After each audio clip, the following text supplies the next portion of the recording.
Assalomu alaykum futbol muxlislari. Bugun sizlar bilan futbol olamidagi eng so'nggi yangiliklar bilan tanishib chiqamiz. Agar kanalimizga obuna bo'lmagan bo'lsangiz, obuna bo'ling va ushbu videoga kanalimiz rivoji uchun like bosishni unutmang. Cristiano Ronaldo Al-Nassrning tarkibini kuchaytirish borasidagi sa'y harakatlarda faol ishtirok etmoqda. Bu matbuotda keng yoritilgan. Fijajes nashrining xabar berishicha, 40 yoshli Ronaldo Al-Nassrning Real Madrid futbolchisi Antonio Rudiger bilan shartnoma imzolashga undagan. Ronaldo Rudiger jamoaning o'yin sifatini yaxshilashga ishonadi.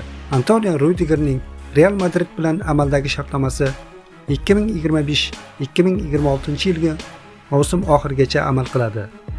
Liam Rosinor Londonning Chelsea jamoasi bosh murabbiyi lavozimini egalladi. Bu haqda ingliz klubi rasmiy saytida xabar berildi. 41 yoshli mutaxassis bilan tuzilgan shartnoma 2032 yilgacha mo'ljallangan. Ushbu lavozimda Rosinor 1-yanvar kuni iste'foga chiqarilgan italiyalik murabbiy Enzo Marescani almashtirdi. Rosinorning oxirgi ish joyi Fransiyaning Strasbourg jamoasi edi. Undan oldin esa u Angliyaning Hull City jamoasini boshqargan.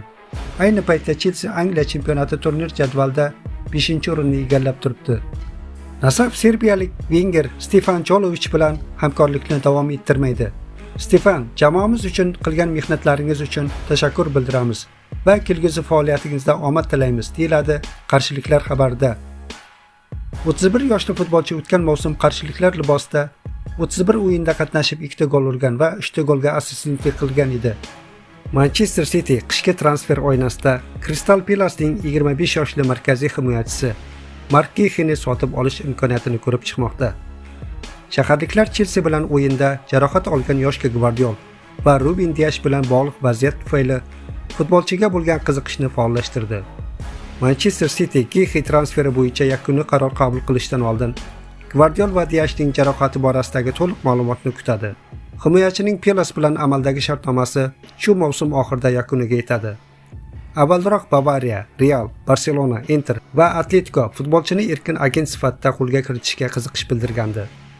Gihi joriy mavsum Angliya Premier Ligasida 19 ta o'yinda maydonga tushib, 2 ta gol va 3 ta assist qayd etgan. Samarqandning Dinamo jamoasi mavsum oldi dastlabki xorij yig'inini 16-29 yanvar kunlari Birlashgan Arab Amirliklarida o'tkazadi. Abu Dabidagi yig'in doirasida Dinamo bir qator o'rtoqlik uchrashuvlarini o'tkazishni rejalashtirgan.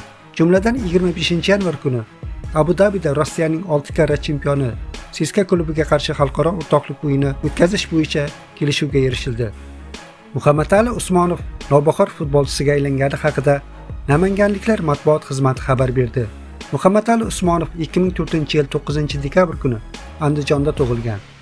Iste'dodli Wenger faoliyati davomida Paxtakor 2022-yildan 2025-yil birinchi davrasi, Andijon 2025-yil ikkinchi davrasi jamoalari safida to'p surgan.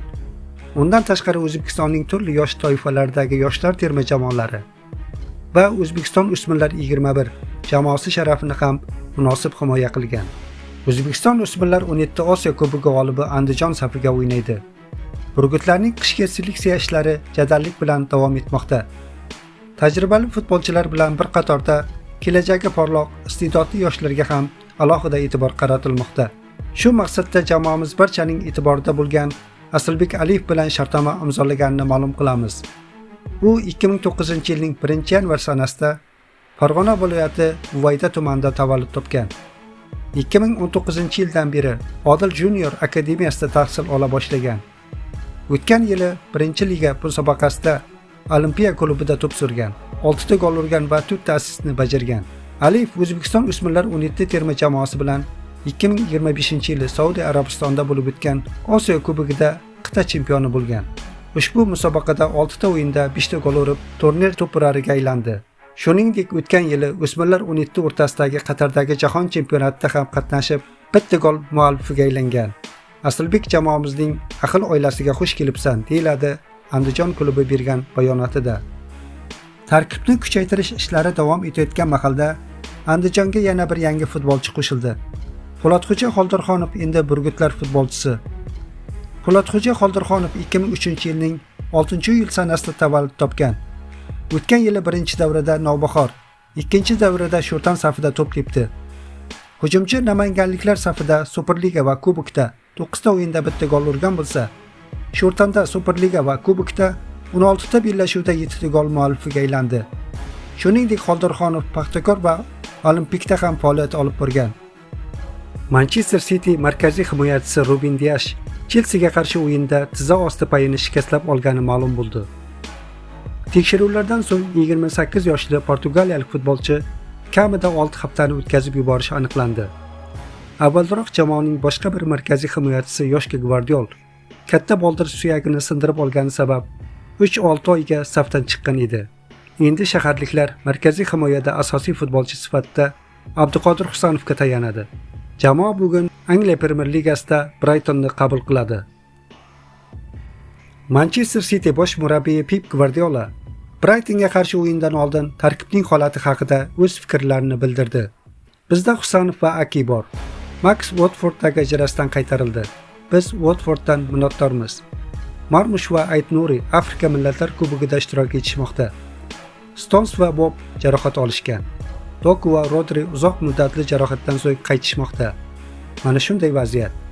Hammasi joyida. Uddalay olamizmi? Albatta.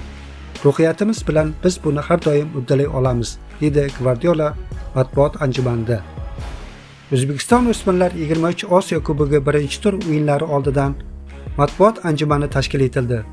Tadbirda bosh murabbiy Ravshan Haydarov hamda futbolchimiz Said Umarxon, Said Nurullayev ham ishtirok etishdi. Ushbu yig'in oldidan Ravshan Haydarov o'z fikrlarini bildirib o'tdi. Assalomu alaykum. Avvalo mana shu musobaqada ishtirok etayotganimizdan xursandmiz. Tashkiliy tomondan hammasi ajoyib. OFK va mahalliy tashkiliy qo'mitaga minnatdorchilik bildiraman.